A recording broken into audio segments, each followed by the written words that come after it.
Let me ask you something. Have you ever felt inspired, truly inspired? You read a book, watched a video, and for a moment, you felt alive. You were ready. You were sure. I'm going to change. I'm going to do it this time. This is it. You took a step, maybe two. But somewhere along the way, you stopped. Now listen, it's not hard to get excited. What's hard is to stay excited. What's hard is to keep going when nobody's watching. When the applause fades. When it's no longer new or fun or easy. But I want to tell you something. Success is nothing more than a few simple disciplines practiced every day. And once you start those disciplines, don't stop. Because success doesn't show up for the man who starts. It shows up for the man who stays. It's not in the beginning. It's in the continuing. It's in the finishing. You've got to stay the course.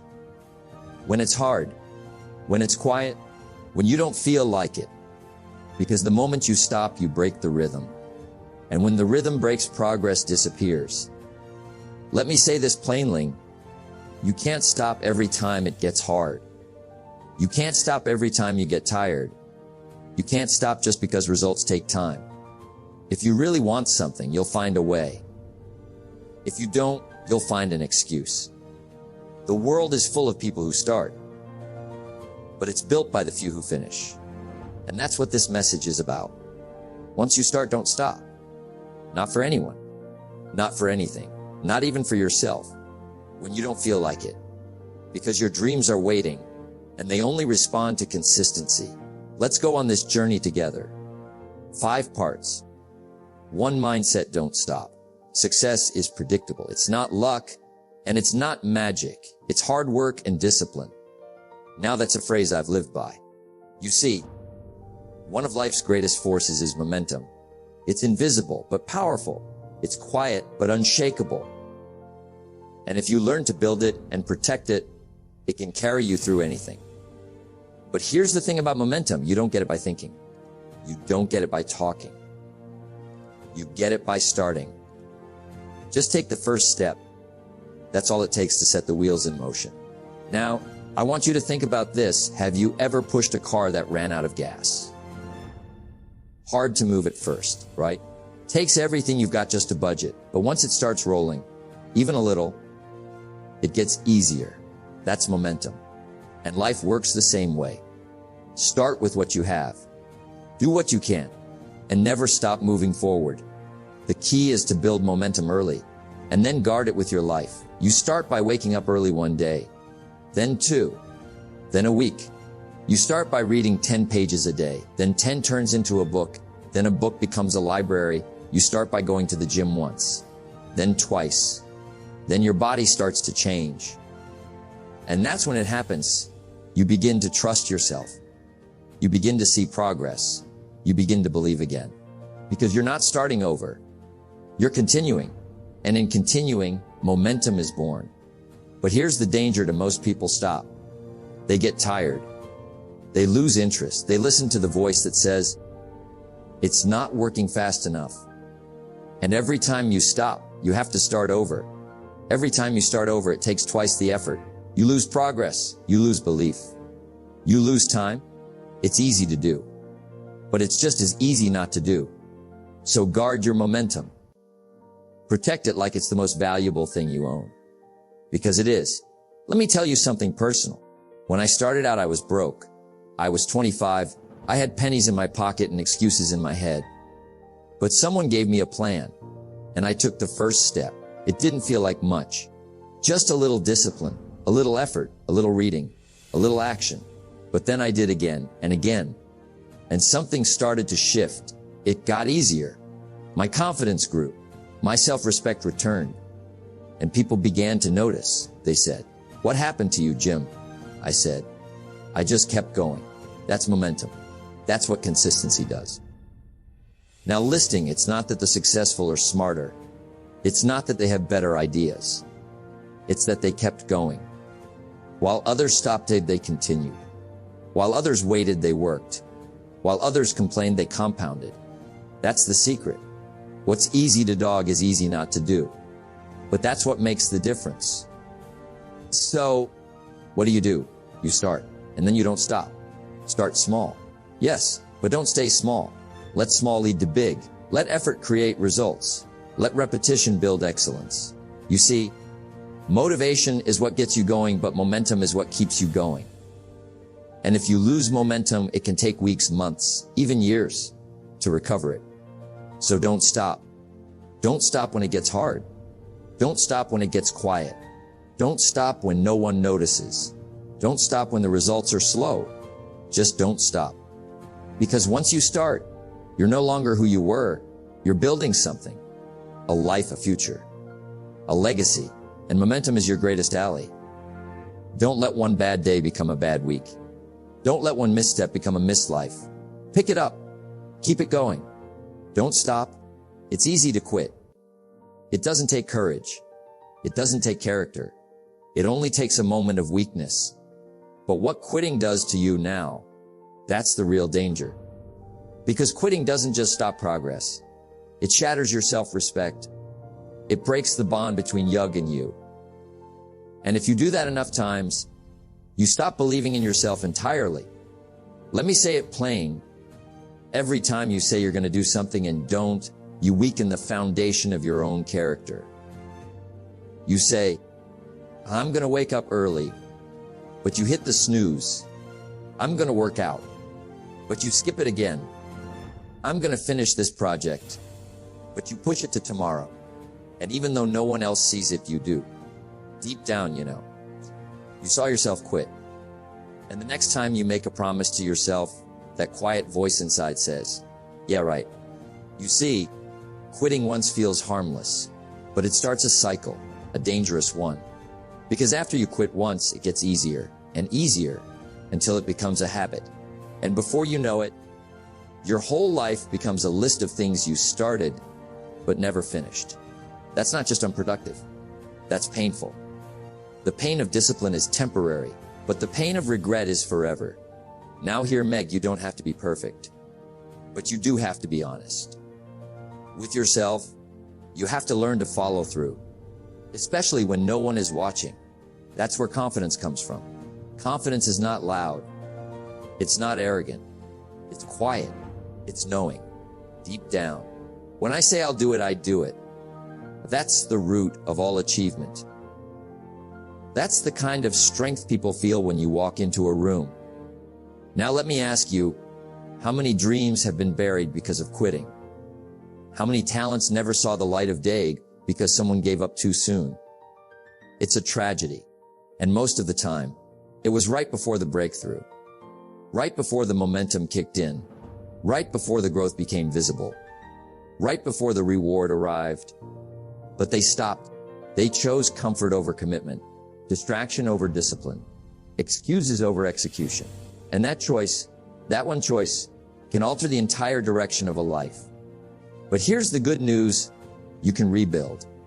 You can regain confidence, and you do it the same way it was lost, one step at a time. You set a small goal. You hit it. You look yourself in the mirror and say, see, I can do it. Then you do it again. And again, not huge leaps, just little promises kept, until one day you become the kind of person you can count on. That's confidence. Not what you say to others, but what you prove to yourself. Learn to work harder on yourself than you do on your job. Because when you grow in character, when you grow in personal discipline, when you learn to keep going even when you don't feel like it, everything changes. Your walk changes. Your talk changes. Your thinking changes. And the world starts to take you seriously because you finally started taking yourself seriously. So don't quit. Not because you feel good. Not because it's easy. But because your self-respect depends on it. You're not just doing the work. You're building the man or woman behind the work. And that's far more valuable than anything you produce. Let me close with this. The worst thing you can do is lie to yourself. The best thing you can do is keep your word to yourself. Quitting might feel good in the moment, but it leaves a scar.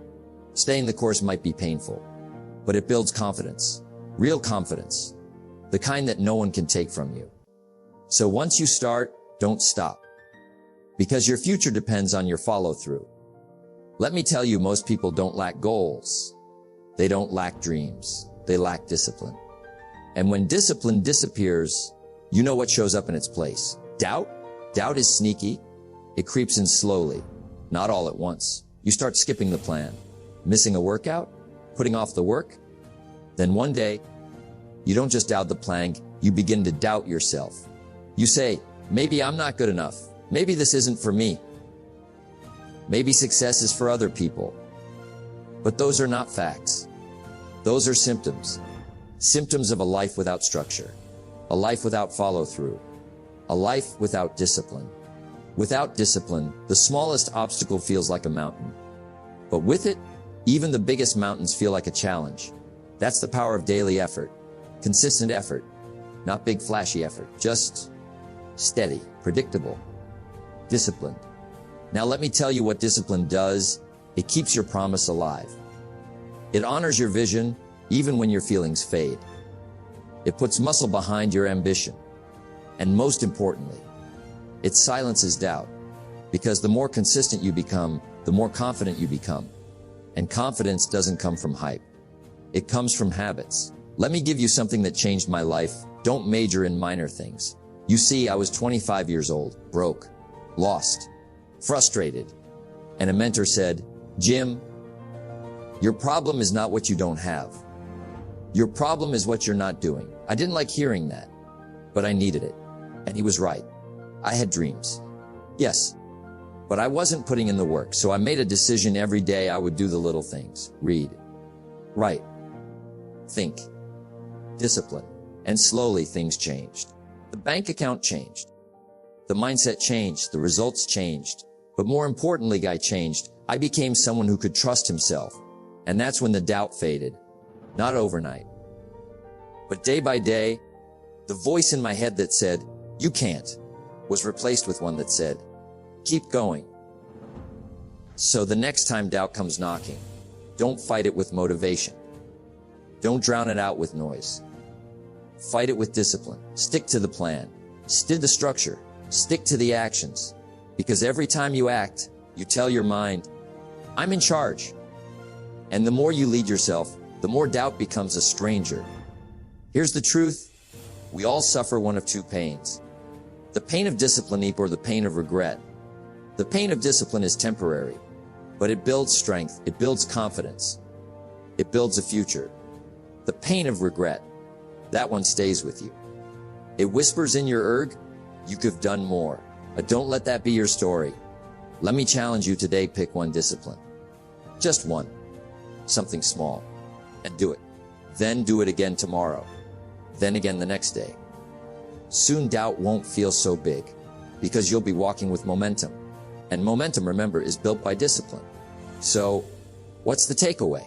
Discipline is the cure. Not more hoping, not more waiting, more talking. Just start doing. And don't stop. You'll be amazed not just by what you accomplish, but by who you become. Success is nothing more than a few simple disciplines practiced every day. Practice them. Because once you start, don't stop. The major value in life is not what you get. The major value in life is what you become. Let me share something with you that changed everything for Meg. Your word matters. Not just to others, but to yourself. In fact, that's where it matters most. You see, keeping your word to yourself is the foundation of all personal power. That's where confidence lies. That's where self-respect is born. Let me ask you, how many times have you said, I'll start tomorrow. I'll stick with it this time. I'm gonna change. And think nothing. It happens. We're human. We slip. But what happens after a while is dangerous. You stop believing your own voice. Not because you're a bad person, but because you broke your word again and again to yourself. And that does something to you. Now here, Meg, it's one thing to break a promise to someone else. But when you break a promise to you, you chip away at your inner strength. You lose trust in your own ability to follow through. And if you can't trust yourself, who else can you trust? Self-discipline begins with the mastery of your thoughts. If you don't control what you think, You can't control what you do. It all starts in the mind. It starts with intent, but it ends with action. So the key is simple but powerful. When you say you'll do it, no matter how small, no matter how ordinary. You say, I'll read 10 pages a day, then read 10 pages. You say, I'll wake up at 6, then wake up at 6. You say, I'll make 5 calls today, then make those 5 calls. And it's not about the task. It's about the identity you're building with every follow-through.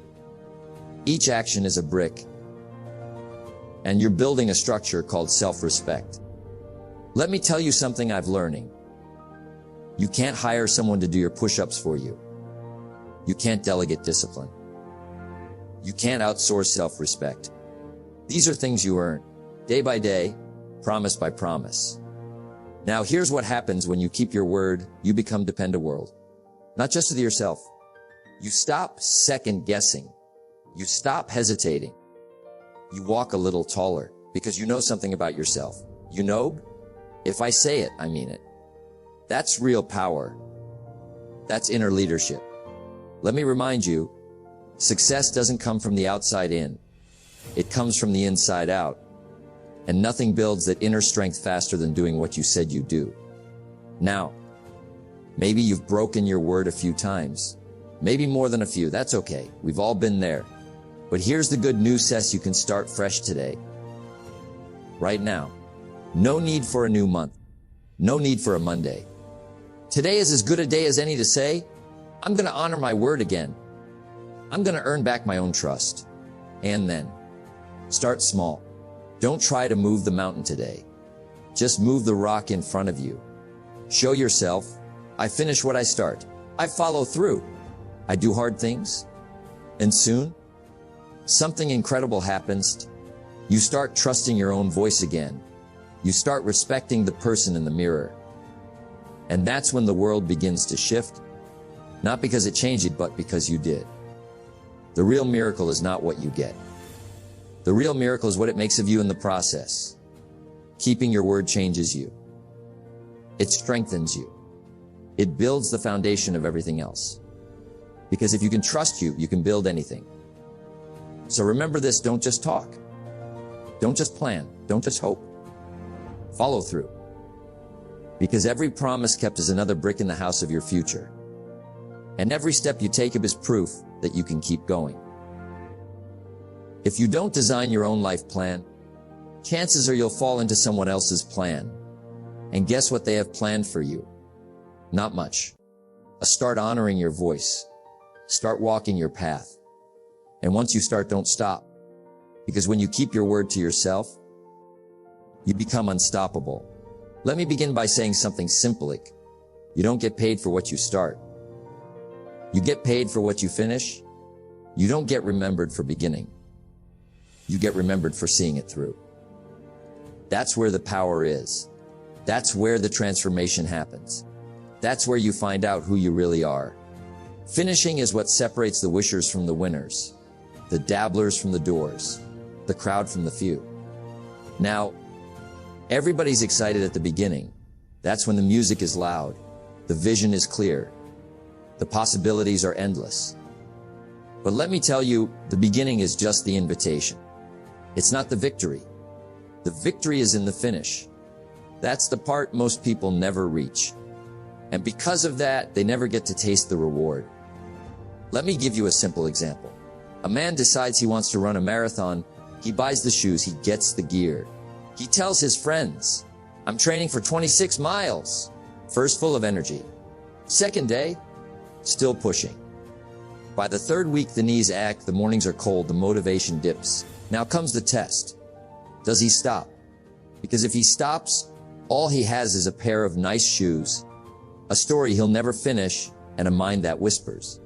You gave up again? But if he keeps going, if he pushes past the pain, if he crosses that finish line, he gets more than a medal. He gets identity. Now he says, I'm someone who finishes what I start.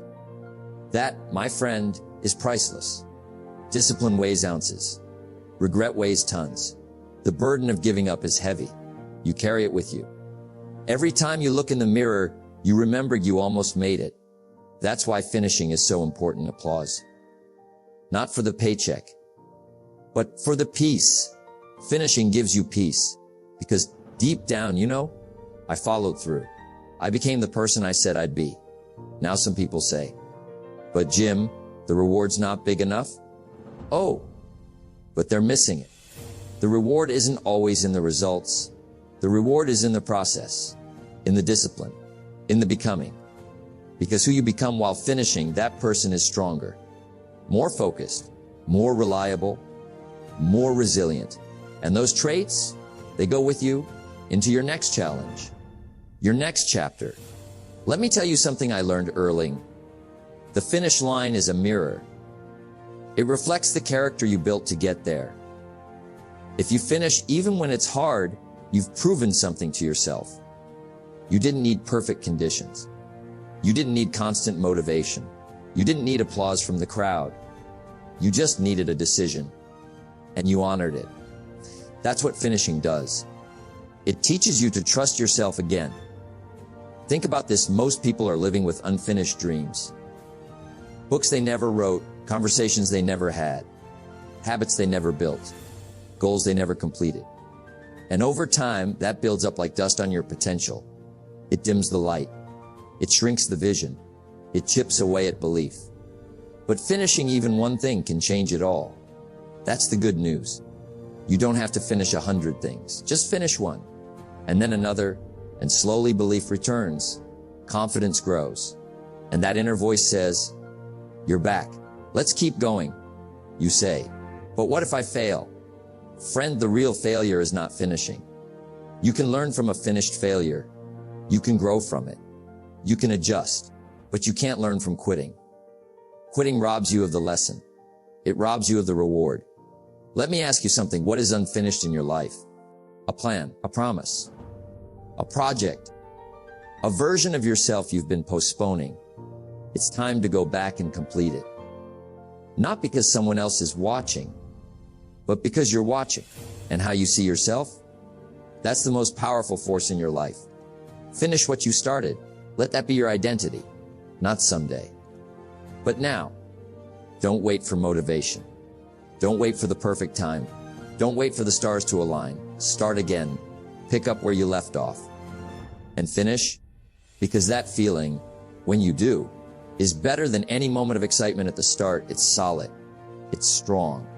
It doesn't scream. It settles. Like an anchor inside you. And here's what happens next thing the world starts to notice. Because finishers are rare. Finishers get trusted. Finishers get promoted. Finishers lead. So be a finisher. Let's end this entire series with one final thought. Once you start, don't stop. And if you did stop, get back up. It's not too late. You're not too far gone. The journey is still available. Pick something meaningful, commit to it, and finish, because that's where the reward is. Not just in what you get, but in who you become. Finish strong. Leave nothing undone. The future belongs to those who see it through.